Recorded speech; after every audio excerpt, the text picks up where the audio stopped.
Hey everybody, welcome back to another Tip Tuesday. This is episode 9, and this episode is all about safety. Got a couple of them here. If I mention any products, the links will be in the description below.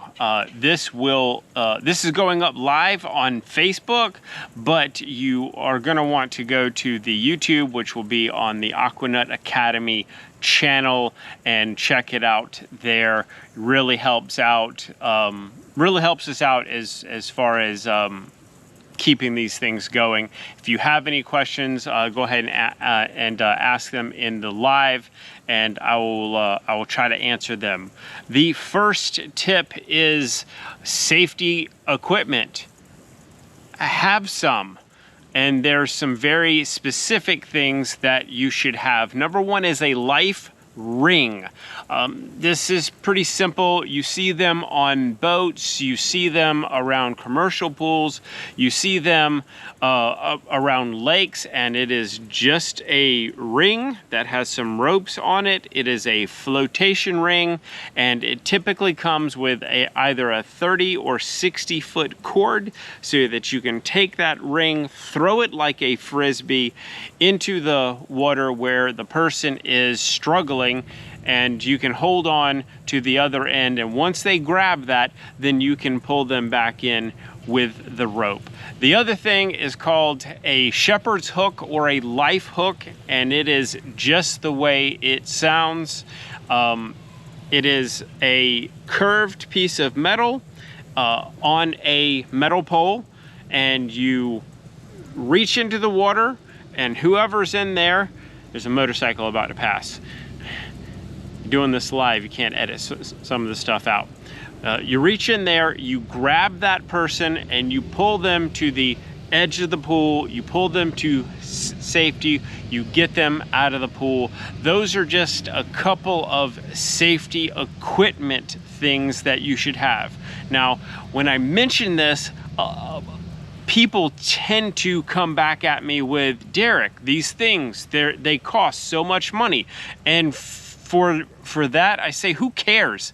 Bite the frickin' bullet and spend a couple of $100s to maybe save a life in your backyard. And this tip is going to be incredibly important for tip number 4, so keep on listening.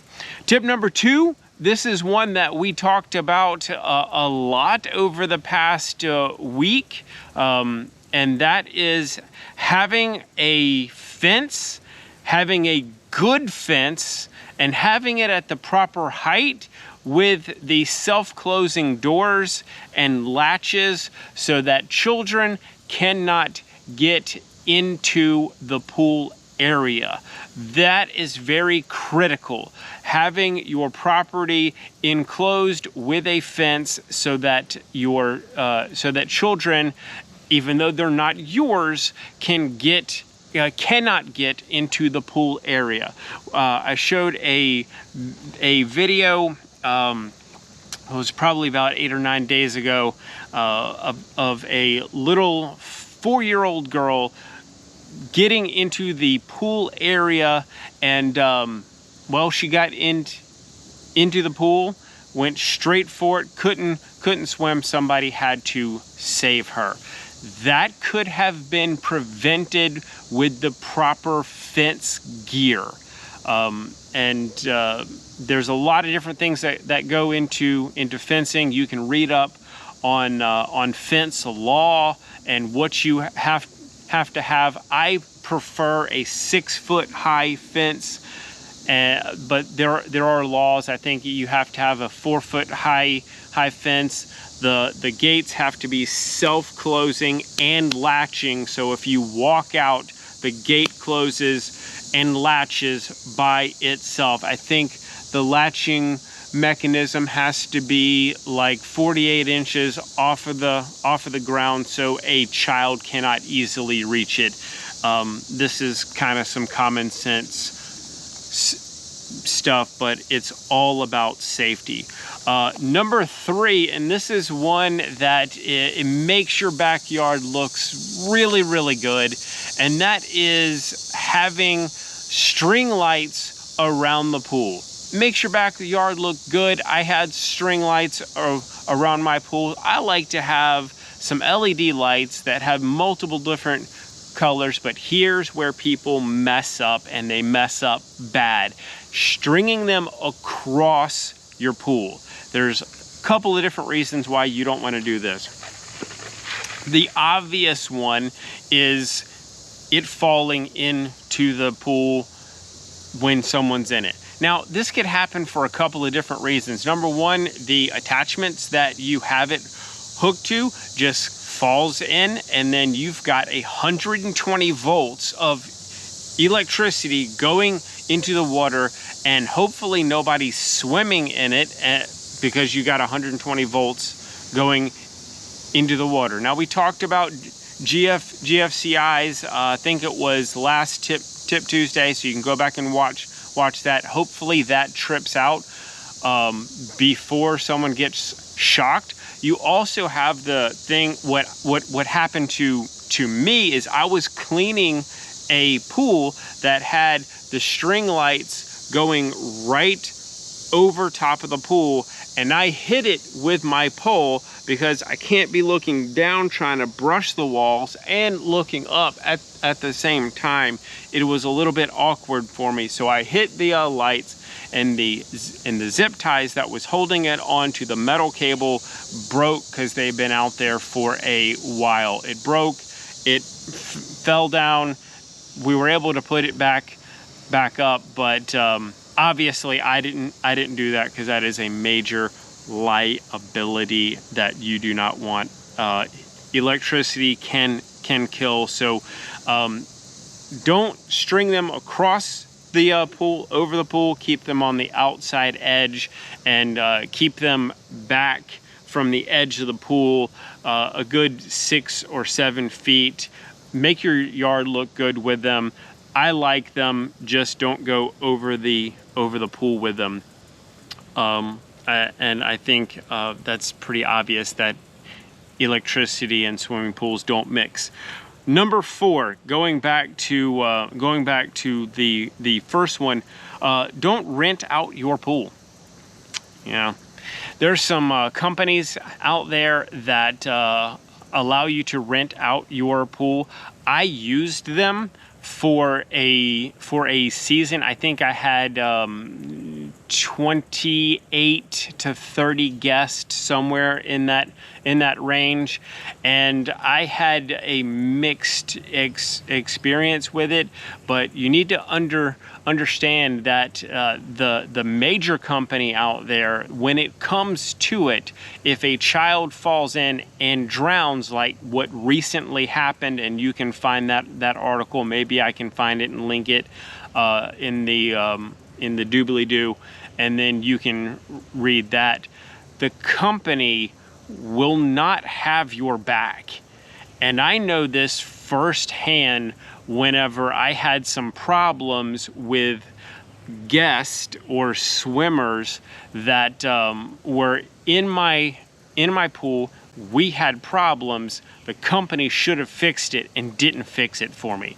They fixed one of them, and I'm going to talk about that in a later video, not one of these Tip Tuesdays. So be sure to subscribe to the channel whenever that comes out. And it's just something that you just don't want to have happen, because it is a major liability for you. If something happens, it's on you. I know that this particular company says that they've got $1 million coverage, but the risk is just too great. Number 5, this is also one that kind of goes without saying, but it's one that has come up in the groups. Make sure that you do not have any tripping hazards on your pool deck.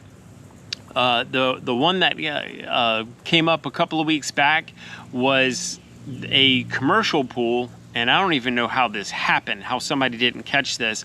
An electrical cord was strung from the pool building to the edge of the pool. which is super weird. Why they would even have that, I don't know. But if you see something like that, remove it. This also goes for any type of like, if you have a robotic cleaner, it has a wire.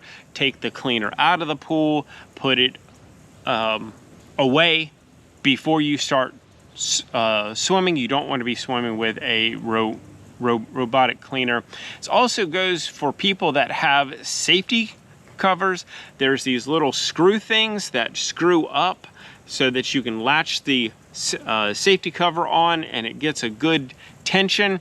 Sometimes those get corroded and they don't want to screw down, so people will just leave them up, and they'll be sticking up about that far, and that will be a great thing to stump your toe on, lose some foot skin on that, and then you have the chance of falling in the water.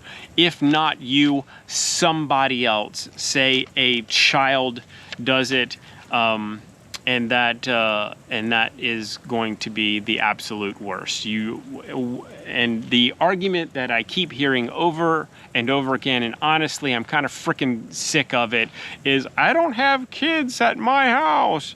I don't have kids that come over and swim.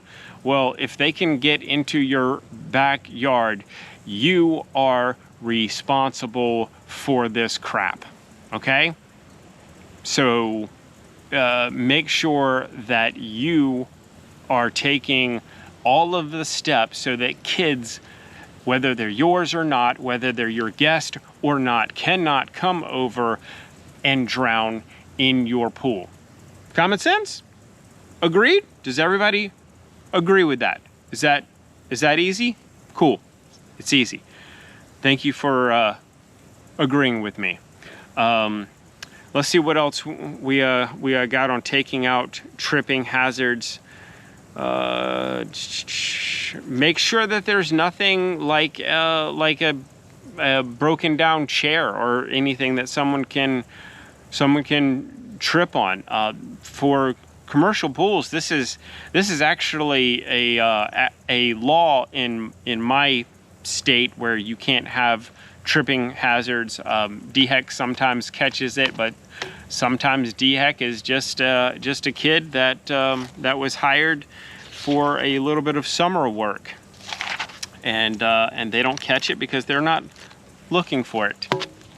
And this has been our safety episode. If you have any more safety tips or comments, concerns, please feel free to leave them in the comment section, and give this video a like, thumbs up, whichever platform that you're watching this on, whether you're watching it on Facebook, it won't be up on Facebook very long, or whether you're watching it on YouTube, and I will leave some links in the description for like some of the safety things that I talked about. And anyway, I'm gonna go eat some dinner. Hopefully you guys have a great week. Thanks for watching, and yeah, peace.